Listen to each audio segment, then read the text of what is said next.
قال يا قوم أرأيتم إن كنت على بينة من ربي ورزقني منه رزقا حسنا. الحمد لله نحمده ونستعينه ونستغفره ونؤمن به ونتوكل عليه ونعوذ بالله من شرور أنفسنا ومن سيئات أعمالنا. من يهده الله فلا مضل له ومن يضلله فلا هادي له. وأشهد أن لا إله إلا الله وحده لا شريك له وأشهد أن محمدا عبده ورسوله. أما بعد، فقد قال الله تعالى في كتابه العزيز: يا أيها الذين آمنوا اتقوا الله حق تقاته ولا تموتن إلا وأنتم مسلمون. ويا أيها الناس اتقوا ربكم الذي خلقكم من نفس واحدة وخلق منها زوجها وبث منهما رجالا كثيرا ونساء واتقوا الله الذي تساءلون به والأرحام إن الله كان عليكم رقيبا. وقال الله عز وجل في مكان آخر: يا أيها الذين آمنوا اتقوا الله وقولوا قولا سديدا يصلح لكم أعمالكم ويغفر لكم ذنوبكم ومن يطع الله ورسوله فقد فاز فوزا عظيما.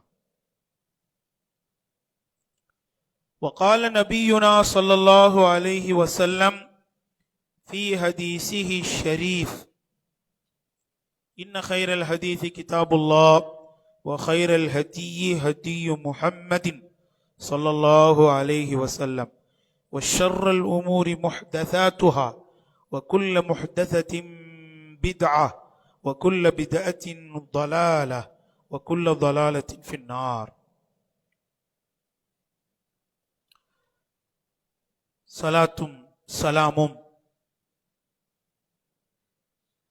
உலகத்தின் ஒப்பற்ற தலைவரான உலக மக்களுக்கெல்லாம் ரஹ்மத் என்னும் அருளாக திகழ்கிற நபிமார்களில் இறுதியாக வருகை புரிந்த நமது அன்பு தூதர் நபிகள் நாயகம் ஸல்லல்லாஹு அலைஹி வஸல்லம் அவர்கள் மீதும் அவர்களது குடும்பத்தார்கள் மீதும் அவர்களது உத்தம தோழர்கள் அனைவரின் மீதும் மற்றும்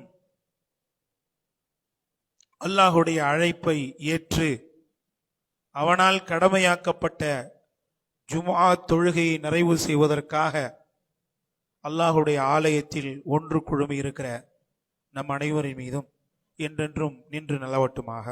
அஸ்ஸலாமு அலைக்கும் வரஹ்மத்துல்லாஹி வபரகாத்துஹு. கண்ணியத்திற்குரிய சகோதரர்களே, சகோதரிகளே, எல்லாம் வல்ல அல்லாஹ்வின் நல்லடியார்களே, படைத்தவன் விரும்பும் பாவ மன்னிப்பு என்கிற தலைப்பின் கீழே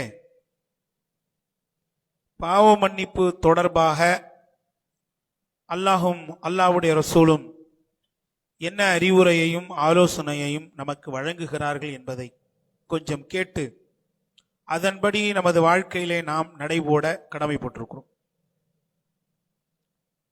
அன்பிற்குரியவர்களே, படைத்தவன் விரும்பும் பாவ மன்னிப்பு என்பது ஒரு ஹதீஸ் இங்கே டைட்டிலாக வழங்கப்பட்டிருக்கு. நம்ம எல்லாருக்கும் தெரிஞ்ச மனப்பாடமான ஒரு துவா: அல்லாஹும்ம இன்னக்க அஃபுவுன்,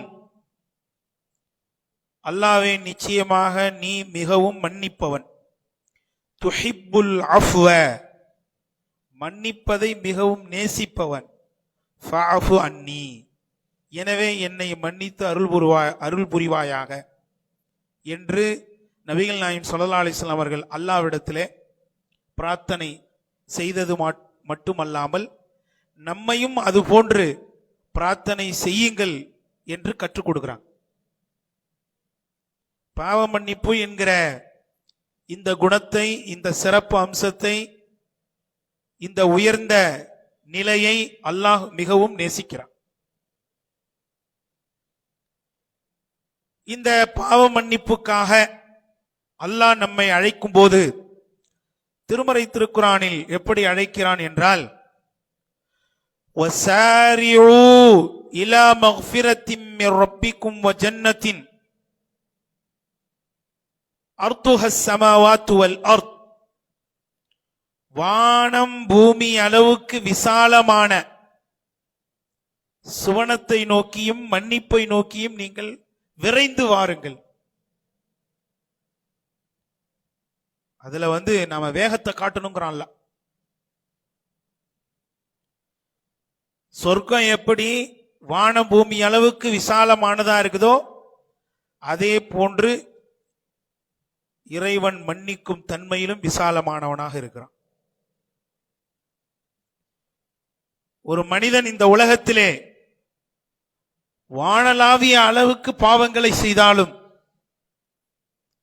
கடல் நுரையளவுக்கு பாவங்களை செய்தாலும், எண்ண முடியாத பாவங்களை செய்தாலும், அல்லாஹ்வுக்கு இணை வைக்காவிட்டால், ஷிர்கிலே அவன் ஈடுபடாமல் இருந்தால், எல்லா பாவங்களையும் அல்லாஹ் மன்னிப்பதற்கு தயாராக இருக்கிறான். மன்னிப்பதிலும் அல்லாஹ் விசாலமானவனாக இருக்கிறான். இன்னொரு இடத்திலே இந்த மன்னிப்புக்காக அல்லாஹ் நம்மை அழைக்கும் போது அங்க வேறொரு வார்த்தையை பயன்படுத்துறான். சாபிகு இலா மக்ஃபிரத்தின் மிர் ரப்பிக்கும் வ ஜன்னத்தின் அர்துஹா கஅர்திஸ் ஸமாஇ வல் அர்த்,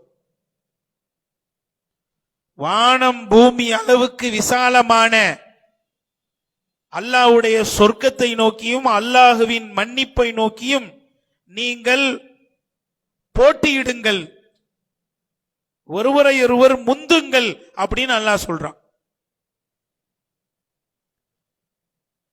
இந்த வசனத்தின் ஒளியில சுவனத்தை பெறுகிற விஷயமா இருந்தாலும், மன்னிப்பை பெறுகிற விஷயமாக இருந்தாலும், நாம அதுல வேகத்தை காட்டணும். அதே நேரத்தில் நமக்கு மத்தியில் போட்டிகள் நடக்கணும்.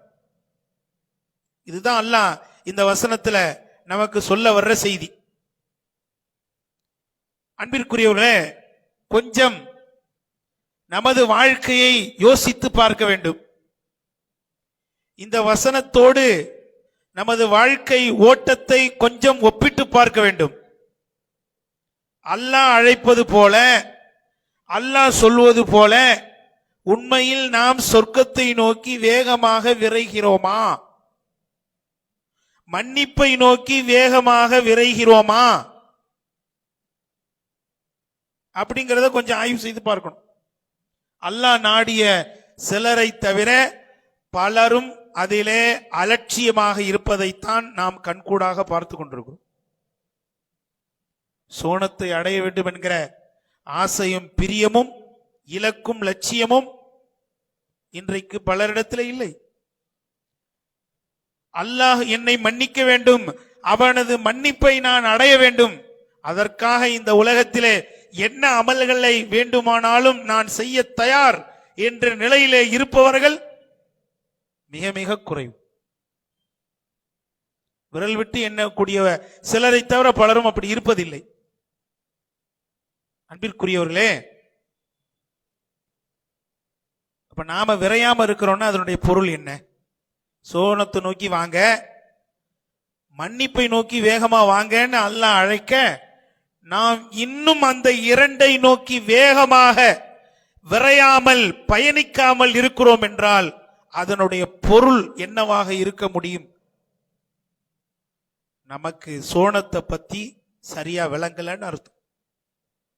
சோனத்தினுடைய மதிப்பு தெரியலன்னு அர்த்தம். அல்லாஹுவின் புறத்திலிருந்து நமக்கு கிடைக்க வேண்டிய அந்த மன்னிப்பு, பாவ மன்னிப்பு, இதனுடைய மதிப்பும் நமக்கு விளங்கலன்னு அர்த்தம். விளங்குனா நம்ம விரைவோம். நபிகள் நாயகம் ஸல்லல்லாஹு அலைஹி வஸல்லம் அவர்கள் ஒரு ஹதீஸ்ல சொல்லி காட்டுறாங்க, பாங்கு சொல்வதிலும் தொழுகையின் முதல் வரிசையில உள்ள நன்மையையும் நீங்கள் அறிந்தால் அதை அடைவதற்காக சீட்டுக்குலுக்கி போடுவதை தவிர வேறு வழியே உங்களுக்கு இருக்காது அப்படின்னாங்க.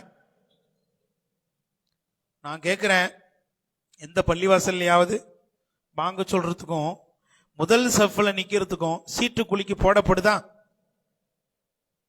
இல்லையே. எல்லாம் சஃப்புகள்லாம் வெறிச்சோடி கிடக்கு. முதல் சஃப்லாம் காலியா கிடைக்கு. சின்ன பிள்ளைங்களை வச்சு சில நேரத்தில் நிரப்புற அளவுக்கு நிலைமை இருக்குது. அப்படின்னா என்ன அர்த்தம்? முதல் சஃப்ல உள்ள நன்மையை நம்ம விளங்கலன்னு அர்த்தம், அல்லது விளங்கிட்டு அதுல அலட்சியமா இருக்கிறன்னு அர்த்தம். இந்த ரெண்டுல ஏதாவது ஒன்னாதான் இருக்க முடியும். அத மாதிரிதான் சொர்க்கத்தை நோக்கி வாங்க, மன்னிப்பை நோக்கி வாங்க என்று அல்லாஹ் அழைக்க நாம் அந்த இரண்டை நோக்கி இன்னும் விரையாமல் இருக்கிறோம் என்றால் அது என்ன பொருள்?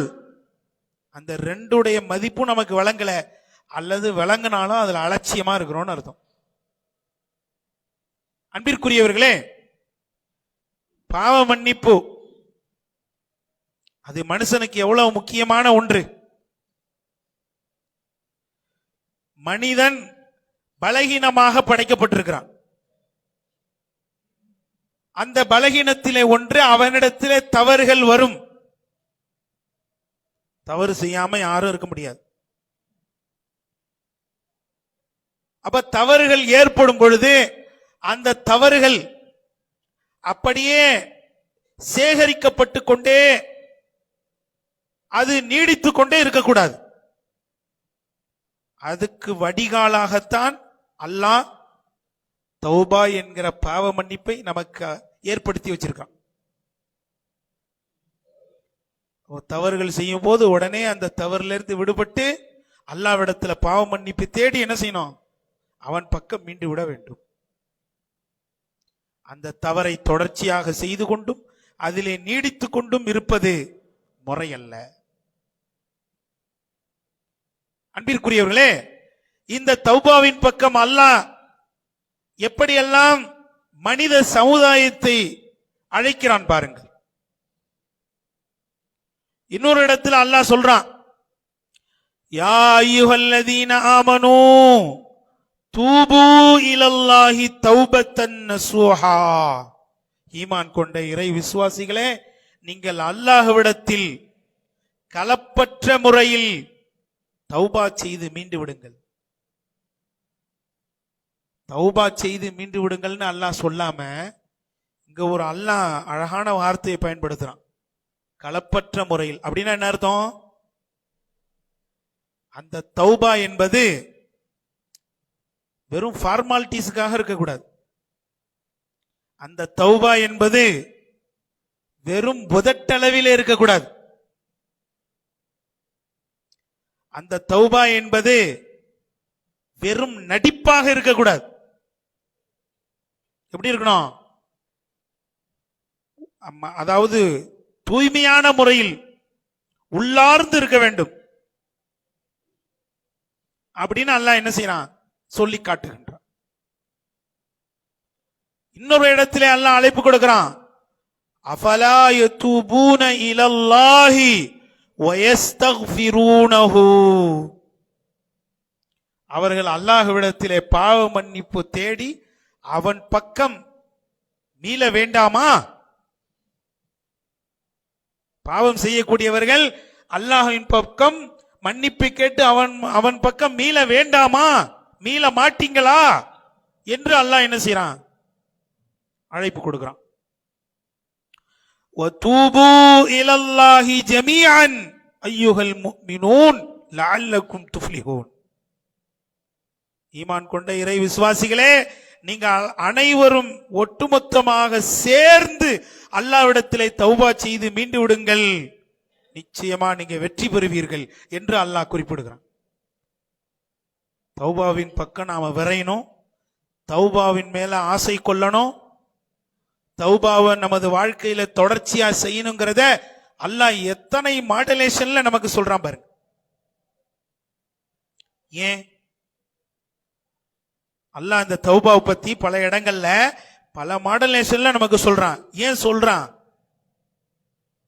ஏதாவது ஒரு வரி, ஏதாவது ஒரு வார்த்தை எனது அடியானின் உள்ளத்தை கவர்ந்து இவன் பாவ மன்னிப்பை நோக்கி விரைந்திட மாட்டானா என்பதற்காகத்தான் அல்லாஹ் என்ன செய்யறான், இந்த மாதிரி நமக்கு சொல்லி காட்டுகிறான். தௌபாவை பற்றி ஒரு முறை அல்லாஹ் திருமறை திருக்குரானில் சொன்னாலே அதையெல்லாம் நாம் கடுமையான முயற்சியோடு செய்ய கடமைப்பட்டிருக்கிறோம். அப்படித்தானே? இதுல அல்லாஹ் பல முறை நமக்கு தௌபா செய்யுங்கன்னு அழைப்பு கொடுக்கிறான்னா அந்த தௌபாவின் விஷயத்திலே நாம் அலட்சியமாக இருக்க முடியுமா? கொஞ்சம் யோசித்து பாருங்க. அன்பிற்குரியவர்களே, நமக்கு தௌபா வேண்டும். ஏன் தெரியுமா? நாம ஒரு நாள்ல செய்யக்கூடிய பாவமே அதிகம்.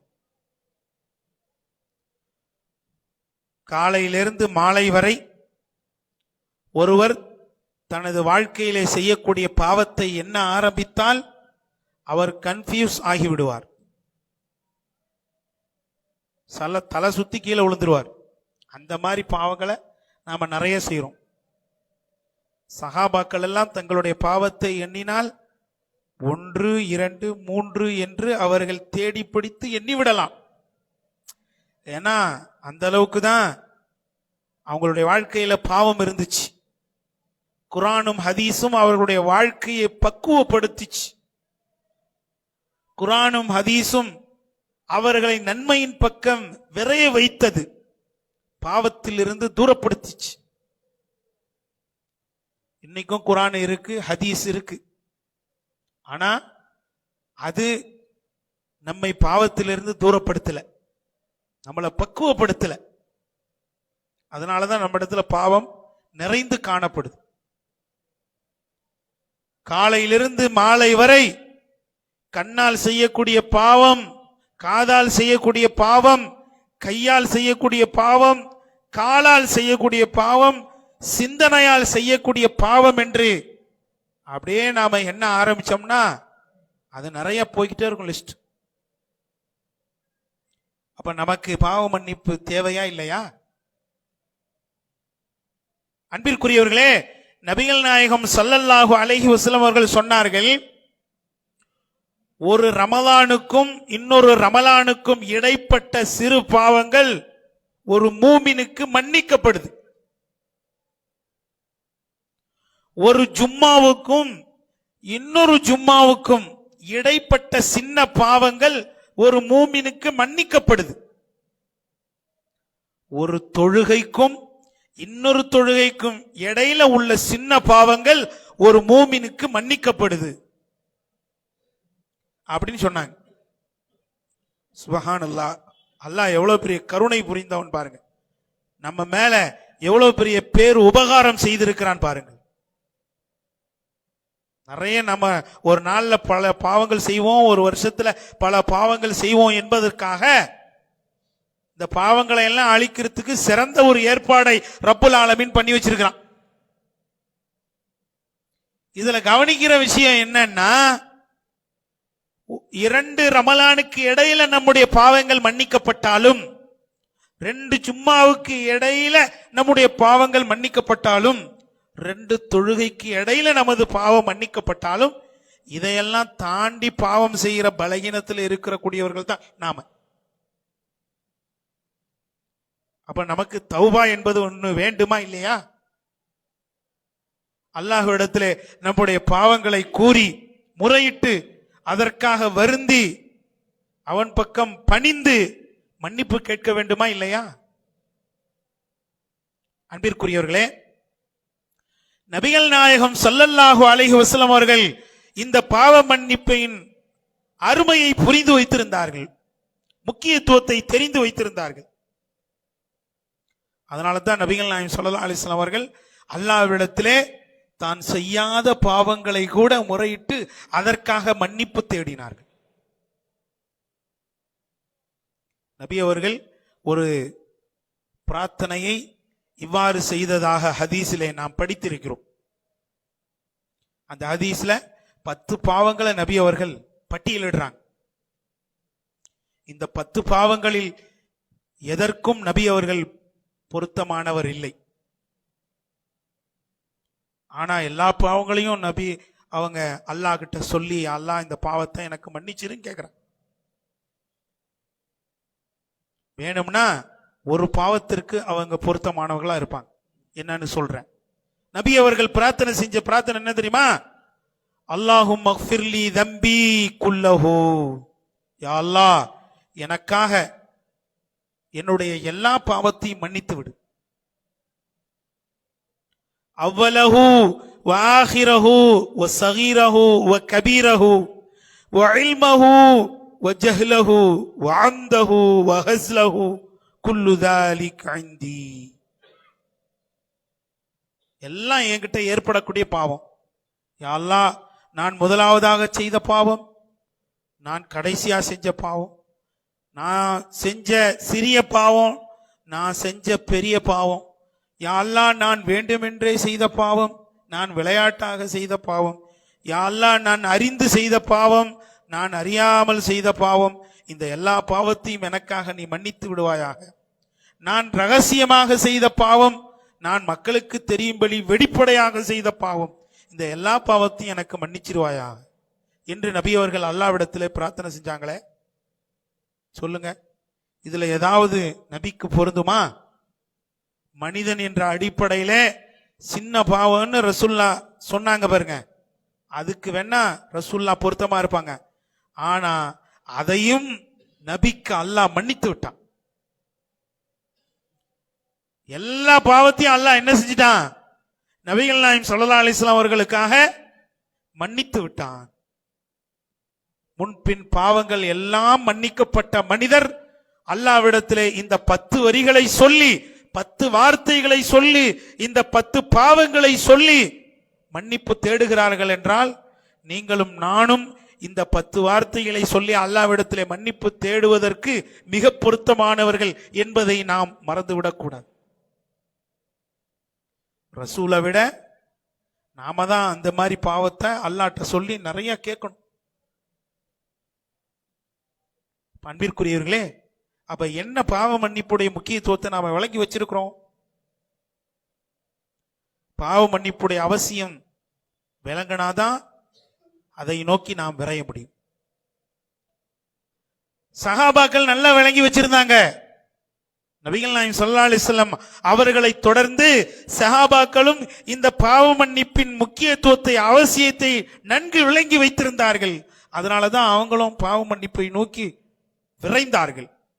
அல்லாஹ் திருமறை திருக்குர்ஆனில் சஹாபாக்களை பற்றி என்ன புகழ்ந்து பாராட்டி பேசுகிறானோ அந்த வார்த்தைக்கு வரிக்கு ஏற்றாற்போல் பாவ மன்னிப்பை அவர்கள் கேட்டார்கள், அதை நோக்கி விரைந்தார்கள். அல்லாஹ் திருக்குர்ஆன்ல எப்படி சொல்றான் தெரியுமா? சஹாபாக்களை புகழ்ந்து வபில் அஸ்ஹாரிஹும் யஸ்தக்ஃபிரூன், அவர்கள் சஹர் நேரத்தில் அல்லாஹ்விடத்திலே பாவ மன்னிப்பு தேடியவர்களாக இருப்பார்கள். அல்லாஹ் சொல்றானா இல்லையா? பாருங்க, சஹாபாக்களை பத்தி 1400 வருஷம் கழிச்சு வந்த நமக்கு அல்லாஹ் கொடுக்கிற ஃபீட்பேக், கமெண்ட் என்னது? சஹர் நேரத்தில் அவர்கள் அல்லாஹ்விடத்திலே பாவ மன்னிப்பு தேடியவர்களாக இருப்பார். நம்ம நிலை என்ன? சஹர் நேரத்தில் நம்மளை பத்தி ஒரு 100 வருஷம் கழிச்சு வர்றவங்களுக்கு அல்லாஹ் ஃபீட்பேக் சொல்றதா இருந்தா, நம்மளை பத்தி கமெண்ட் சொல்றதா இருந்தா என்ன சொல்ல முடியும்? என்னுடைய அடியார்களில் சிலர் சஹர் நேரத்திலே நல்லா உறங்குவார்கள், இல்லைன்னா நல்லா சாப்பிடுவார்கள், இதுதான் சொல்ல முடியும். ஆனா சஹாபாக்கள் மன்னிப்பு தேடுபவர்களாக இருந்தார்கள் என்பதை அல்லாஹ் ரப்புல் ஆலமீன் அடையாளப்படுத்துகிறான் என்றால், அவர்களுக்கு புரிந்திருந்தது, அவர்களுக்கு தெரிந்திருந்தது இந்த பாவ மன்னிப்புடைய முக்கியத்துவம் அவசியம். அன்பிற்குரியவர்களே, நிறைய உதாரணங்களை சொல்லலாம். அபூபக்கர் ரலியல்லாஹு அன்ஹு அவர்களுடைய வரலாற்றை உங்களுடைய சிந்தனையிலே நான் பதிவு செய்ய கடமைப்பட்டிருக்கிறேன். இஸ்லாத்துல அபூபக்கர் ரலியல்லாஹு அன்ஹு அவர்களுக்கு எத்தனாவது இடம்? சஹாபாக்களில் அபூபக்கர் ரலியல்லாஹு அன்ஹு அவர்களுக்கு எத்தனாவது இடம்? முதல் இடம், ஃபர்ஸ்ட் இடம். அவர் எவ்வளவு மன்னிப்பை விரும்பினார் தெரியுமா? அவர் அல்லாஹ்வுடைய மன்னிப்பை நோக்கி எவ்வளவு வேகமா விரைந்தார் தெரியுமா? வரலாறு கவனிங்க. நபிகள் நாயகம் ஸல்லல்லாஹு அலைஹி வஸல்லம் அவர்களுடைய மனைவி ஆயிஷா ரலியல்லாஹு அன்ஹா அவர்களின் மீது அவதூறு குற்றச்சாட்டு மதீனாவிலே பரவுகிறது. அந்த அவதூறு குற்றச்சாட்டிலே சில நல்ல சஹாபாக்களும் மாட்டிக்கிட்டாங்க. முனாஃபிகீன்கள் செய்த அந்த விஷமத்தனமான அந்த பிரச்சாரத்துல அவதூறுல சில நல்ல சஹாபாக்களும் மாட்டிக்கிட்டாங்க. அதுல ஒருத்தர் தான் மிஸ்தஹ் இப்னு அஸாத் ரலியல்லாஹு அன்ஹு என்று சொல்லப்படுகின்ற நபித்தோழர். இவர் யாருன்னு சொன்னா அபூபக்கர் ரலியல்லாஹு அன்ஹு அவர்களுடைய தூரத்து சொந்தக்காரர். அதே நேரத்தில் மாசம் ஹெல்ப் பண்ணிக்கிட்டு இருக்கிற ஒரு ஆளு, ஹெல்ப் பண்ணப்பட்டுக்கிட்டு இருக்கிற ஒரு ஆளு அபூபக்கர் ரலியல்லாஹு அன்ஹு அவர்கள் மூலமா இவர் இந்த அவதூறு குற்றச்சாட்டுல வராரு. எப்படி இருக்கும் உதவி செஞ்சவருக்கு? தூரத்து சொந்தக்காரர் ரெண்டும் கேள்விப்பட்டோன மனசு வேதனையா இருக்குமா இல்லையா? நொந்து போகுமா இல்லையா? வெந்து போகுமா இல்லையா? சஹாபாக்கள் சராசரி மனுஷர்கள் தானே, அவங்களும் கோபத்தாபங்களுக்கு ஆளாகிறவங்க தானே, உணர்ச்சி வசம் என்பது அவர்களுக்கு இருக்குதானே. அப்ப அபூபக்கர் ரலியல்லாஹு அன்ஹு அவர்கள் என்ன செய்றாங்க? நேரா மிஸ்தஹ் ரலியல்லாஹு அன்ஹு அவர்களுடைய வீட்டுக்கு சென்று இந்த மாதிரி, மிஸ்தஹ், நீங்க எனக்கு தூரத்து சொந்தக்காரரா இருக்கிறீங்க, அது போக உங்களுக்கு நான் மாசம் இந்த மாதிரி உதவி செய்து கொண்டிருக்கிறேன், நீங்க இந்த மாதிரி அவதூறு விஷயத்துல ஈடுபடலாமா? என் மகளுடைய இந்த அவதூறு குற்றச்சாட்டுல நீங்க ஈடுபட்டதை தெரிஞ்சு எனக்கு வருத்தமா இருக்கு. அதனால நான் என்ன செய்ய போறேன்னா, இன்னையில இருந்து உங்களுக்கு செய்யற உதவியை நான் நிறுத்த போறேன் அப்படின்னு சொல்லிட்டு வந்துடுறான். அன்பிற்குரியவர்களே, இது எப்படி ஒரு சஹாபி செய்யலாம்னு நம்ம யோசிக்க முடியாது. நாமளா இருந்தா உதவியை நிறுத்த போறது மட்டும் சொல்லிட்டு வர மாட்டோம், நான் வேற ஒண்ணு நிறைய செஞ்சுட்டு வருவோம். அப்படித்தானே? பெரிய கலாட்டாவே பண்ணிருப்போம். அவர் சஹாபியா இருந்ததுனால என்ன செஞ்சாரு? செய்யற உதவியை மட்டும் நிறுத்துறேன் அப்படின்னு சொல்லிட்டு வந்தார். அல்லாஹ் ரப்புல் ஆலமீன் இடத்திலிருந்து வசனம் இறங்குகிறது. அதற்கு பிறகு வலா யஅ்தலி உலுல் ஃபض்லி மின்கும் வஸ்ஸஅதி அயுது உலில் குர்பா, உங்களில் வசதி படைத்தவர்களும் பொருளாதாரம் உடையவர்களும் நெருங்கிய உறவுகளுக்கு நான் எந்த உதவியும் செய்ய மாட்டேன் என்று அல்லாஹ்வின் மீது சத்தியம் செய்ய வேண்டாம். நீங்க அவங்கள மன்னிங்க.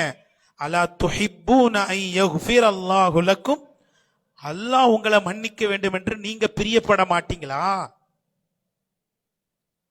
அல்லாஹ் உங்களை மன்னிக்கணும்னு பிரியப்பட மாட்டீங்களா என்று வசனம் இறங்கியவுடன் அபூபக்கர் ரலியல்லாஹு அன்ஹு அவர்கள் மீண்டும் மிஸ்தஹ் ரலியல்லாஹு அன்ஹு அவர்களுடைய வீட்டுக்கு சென்று செஞ்ச உதவிய நான் திரும்பவும் செய்யறேன் அப்படின்னு சொன்னாங்க. அது மட்டும் இல்ல,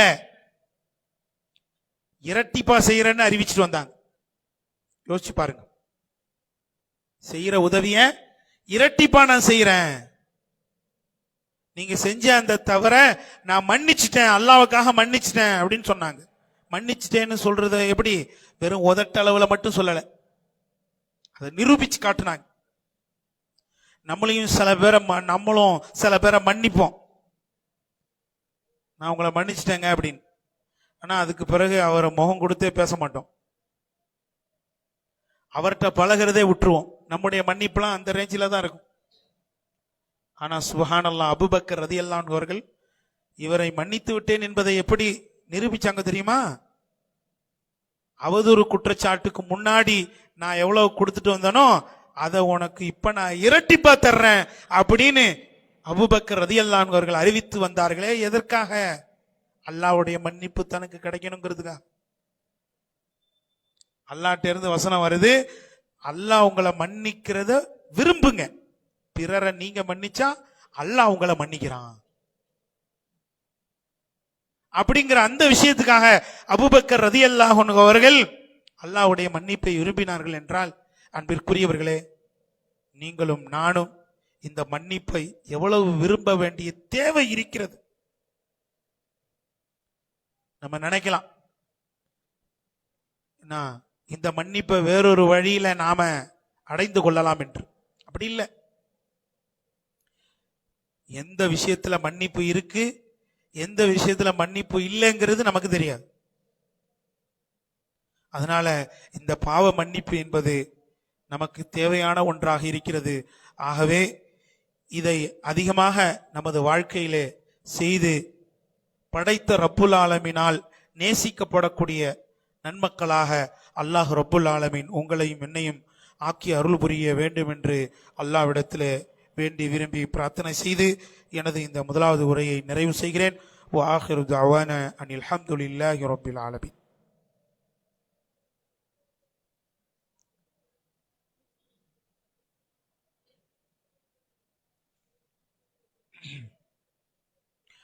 نحمده ونصلي على رسوله الكريم أما بعد. அன்பிற்குரிய சகோதர சகோதரிகளே, இன்றைய ஜும்மா உரையில் படைத்தவன் நேசிக்கும் பாவ மன்னிப்பு என்கிற தலைப்பின் கீழே இந்த பாவ மன்னிப்பு மனித சமுதாயத்திற்கு எவ்வளவு முக்கியமானது, தேவையானது என்பதை குர்ஆன் ஹதீஸின் ஆதாரத்தை கொண்டு நாம் அறிந்து கொண்டோம். இந்த பாவ மன்னிப்பை நோக்கி நாம் எவ்வளவு விரைய வேண்டிய தேவையும் இருக்கிறது என்பதை சஹாபாக்களுடைய வரலாற்றிலிருந்து ஒரு உதாரணத்தை தெரிந்து கொண்டோம். மற்றொரு உதாரணத்தையும் இந்த சபையிலே பதிவு செய்து எனது ஜும்மா உரையை நிறைவு செய்கிறேன். அடுத்து சஹாபாக்கள்ல இரண்டாம் இடம் பிடித்த உமர் இப்னுல் கத்தாப் ரலியல்லாஹு அன்ஹு அவர்கள் இந்த பாவ மன்னிப்பை நோக்கி எவ்வளவு விரைந்தார்கள், அதை எவ்வளவு ஆசைப்பட்டார்கள் என்பதற்கு ஒரு வரலாறை பாருங்கள். முஸ்லிம் என்ற நபிமொழி தொகுப்புல பதிவு செய்யப்படுது. நபிகள் நாயகம் ஸல்லல்லாஹு அலைஹி வஸல்லம் அவர்கள் இறப்பதற்கு முன்னால் உமர் ரலியல்லாஹு அன்ஹு அவர்களிடத்தில் ஒரு வசியத் செய்திருந்தார்கள். இறுதி விருப்பம் என்னன்னு சொன்னா, யமன் தேசத்துல உவைஸ் அல் கரணி என்ற ஒரு மனிதர் இருக்கிறார். அவருக்கு வயதான தாய் ஒருவர் இருக்கிறார். அந்த தாய்க்கு அவர் பணிவிடை செய்து கொண்டிருக்கிற காரணத்தால் பயணம் செய்து என்னை வந்து சந்திக்க முடியல. அவருக்கு அல்லாஹ் தொழுநோயை கொடுத்து மீண்டும் அல்லாஹ் குணமளித்து ஒரு தங்க காசு அளவு உடம்புல அது அடையாளமா இருக்கு. இப்படிப்பட்ட ஒரு மனிதரை உமரே நீங்கள் உங்களுடைய வாழ்க்கையில சந்திச்சா அவர்கிட்ட நீங்க சொல்லுங்க, எனக்காக அல்லாஹ்விடம் நீங்கள் மன்னிப்பு தேடுங்கள் என்று. இந்த மாதிரி ஒரு மனிதரை நீங்க சந்திச்சீங்கன்னா எனக்காக அல்லாஹ்விடத்துல நீங்க மன்னிப்பு கேளுங்கன்னு நீங்க சொல்லுங்க என்று உமர் ரலியல்லாஹு அன்ஹு அவர்களிடத்திலே நபிகள் நாயகம் ஸல்லல்லாஹு அலைஹி வஸல்லம் அவர்கள் ஒரு விருப்பத்தை தெரிவிச்சு இறந்துட்டாங்க. உமர் ரலியல்லாஹு அன்ஹு அவர்கள் இப்படி ஒரு மனிதரை தனது வாழ்க்கையில தேடிக்கிட்டே இருந்தாங்க. ஏன்னா அதுல மன்னிப்பு இருக்குன்னு ரசூலுல்லாஹ் சொல்லிட்டாங்க. இத ஒரு பொது சபையில சொன்னாலே உமர் ரலியல்லாஹு அன்ஹு அவர்கள் செய்யக்கூடிய ஒரு ஆள் தான். அப்படித்தானே? ஒரு பொது சபையில இந்த மாதிரி சொன்னாலே உமர் அலி அதை ரொம்ப ஆர்வம் காட்டி செய்யறவர் தான். இதுல தனியா கூப்பிட்டு அவர்கிட்ட மட்டும் ரசூலுல்லாஹ் இப்படி சொன்னாங்கன்னா இது அவர் செய்யாம இருப்பாரா? உமர் ரலியல்லாஹு அன்ஹு அவர்கள் என்ன செஞ்சாங்க? தனது ஆட்சியில் இருக்கக்கூடிய அந்த 10 வருட காலமும் யமன் தேசத்திலிருந்து ஏதாவது ஒரு வணிக குழு மதீனாவுக்கு வருது அப்படின்னா இவங்களே அந்த வணிக குழுவை தேடி போவாங்களாம். தேடி போய் உங்கள யாராவது உவைஸ் என்ற பெயரிலே உள்ளவர் இருக்கிறாரா அப்படின்னு விசாரிப்பாங்களாம். ரசூலுல்லாஹ் சொன்ன அந்த அடையாளத்தை எல்லாம் சொல்லி விசாரிப்பாங்களாம். கர்ணு குலத்தை சார்ந்தவர் இருக்கிறாரா அப்படின்னு. இந்த மாதிரி பல முறை தேடி இருக்கிறாங்க. ஒரு முறை அல்லாஹ் ரப்புல் ஆலமீன் அந்த வாய்ப்பு அவங்களுக்கு அமைச்சு கொடுக்குறான். உமர் ரலியல்லாஹு அன்ஹு அவர்கள் யமன் தேசத்திலிருந்து ஒரு வணிக குழு வந்திருக்குன்னு சொன்ன உடனே போனாங்க தேடி. போய் அந்த கூட்டத்தில் கேட்டாங்க, உங்கள யாராவது உவைஸ் என்ற பெயரில் உள்ள மனிதர் இருக்கிறாரா அப்படின்னு. ஆமா, நான் தான் உவைஸ் அப்படின்னு ஒரு சாதாரண மனிதர். அவருடைய தோற்றத்தை பார்த்தா பெருசா ஒண்ணும் கிடையாது. தோற்றத்தை பார்த்தோன்னே ஒரு பெரிய ஆளு, ஒரு கௌரவமான ஆளு, மதிக்கத்தக்க ஆளு அப்படின்லாம் சொல்ல முடியாது. சாதாரண தோற்றத்தில் இருக்கிறாங்க. உடனே உமர் ரலியல்லாஹு அன்ஹு கேட்கிறாங்க, நீங்க கர்ண் குலத்தை சார்ந்தவரா? ஆமா, நான் தான் கர்ண் குலத்தை சார்ந்தவர் தான். உங்களுக்கு வயதான தாய் இருந்து அவர்களுக்கு நீங்கள் பணிவிடை செய்து வந்தீர்களா? ஆமா அப்படின்னு சொல்றாங்க. உங்களுக்கு தொழுநோய் ஏற்பட்டு அல்லாஹ் மீண்டும் குணமளித்து ஒரு தங்க காசு அளவு உடம்பிலே தங்கி உள்ளதா? ஆமா. அப்படின்னா உங்களை சந்தித்தால் நபிகள் நாயகம் ஸல்லல்லாஹு அலைஹி வஸல்லம் அவர்கள் கேட்க சொன்னார்கள், சொல்ல சொன்னார்கள், நீங்க எனக்காக அல்லாஹ்விடத்துல பாவ மன்னிப்பு தேடுங்க. ஒரு சஹாபி யோசிச்சு பாருங்க, சுப்ஹானல்லாஹ், ரசூலுல்லாவை பார்த்த அந்த மனிதருக்கு அதுக்கே சொர்க்கம் இருக்கு. நபி அவர்களை கண் கொண்டு பார்த்த அந்த மனிதர்களுக்கு என்ன இருக்கு? சொர்க்கம் இருக்கு. இதுல அவங்க ஜிஹாது பண்ணி இருக்கிறாங்க, ஹிஜ்ரத் பண்ணி இருக்கிறாங்க, குர்ஆன் ஹதீஸை தங்களுடைய வாழ்க்கையில பர்ஃபெக்ட்டா கடைபிடிச்சிருக்கிறாங்க, ஏராளம் ஏராளம் அமல்களை, நன்மைகளை சேகரிச்சிருக்கிறாங்க. அப்படின்னா அவர்களுக்கு எவ்வளவு உயர்ந்த நன்மைகள் இருந்திருக்கும். இப்படியெல்லாம் இருந்தும் ஒரு சஹாபி ஒரு தாபி கிட்ட எனக்காக நீங்க அல்லாஹ்ட்ட மன்னிப்பு கேடுங்க. உடனே அவர் பெருந்தன்மையா சொல்றாரு, என்னங்க இது, நீங்க சஹாபி, அல்லாஹ்வுடைய ரசூலை பார்த்தவர், நீங்க தாங்க எனக்காக அல்லாஹ்விடத்துல மன்னிப்பு கேட்கணும், நான் ஒரு சாதாரண ஆளுங்க அப்படின்னு அவர் என்ன செய்யறாரு? இறங்கி வர்றாரு. அப்புறம் இருவருமே ஒருவருக்கொருவர் என்ன செஞ்சுக்கிட்டாங்க? அல்லாஹ்விடத்திலே, யா அல்லாஹ், இவரது பாவத்தை மன்னிப்பாயாக என்று பிரார்த்தனை செய்து கொண்டார்கள் என்கிற வரலாற்றை உமர் இப்னுல் கத்தாப் ரலியல்லாஹு அன்ஹு அவர்களுடைய வாழ்க்கையிலே பார்க்கிறோம் என்றால் சுப்ஹானல்லாஹ், யோசிச்சு பாருங்க. அப்போ மன்னிப்பு அது எந்த ரூபத்திலேயாவது நமக்கு கிடைக்கணும் அப்படின்னு சஹாபாக்கள் நினைச்சாங்களா இல்லையா? விரும்பினாங்களா இல்லையா? இந்த உணர்வு, இந்த சிந்தனை நம்ம கிட்ட எப்ப அதிகமா வருதோ அப்பதான் நாம பாவத்திலிருந்து தூரமாகும். அப்பதான் நாம பாவங்களை குறைவா செய்வோம், நன்மையை நோக்கி அதிகமாக விரைவோம். அப்படிப்பட்ட நன்மக்களாக அல்லாஹ் ரப்புல் ஆலமீன் பேசிய என்னையும் கேட்ட உங்களையும் ஆக்கி அருள் புரிய வேண்டும் என்று அல்லாஹ்விடத்தில் பிரார்த்தனை செய்து எனது இந்த ஜுமா உரையை நிறைவு செய்கிறேன். வஆகிரு தஅவானா அனில் ஹம்துலில்லாஹி ரப்பில் ஆலமீன். வஸ்ஸலாமு அலைக்கும் வரஹ்மத்துல்லாஹி வபரகாத்துஹு.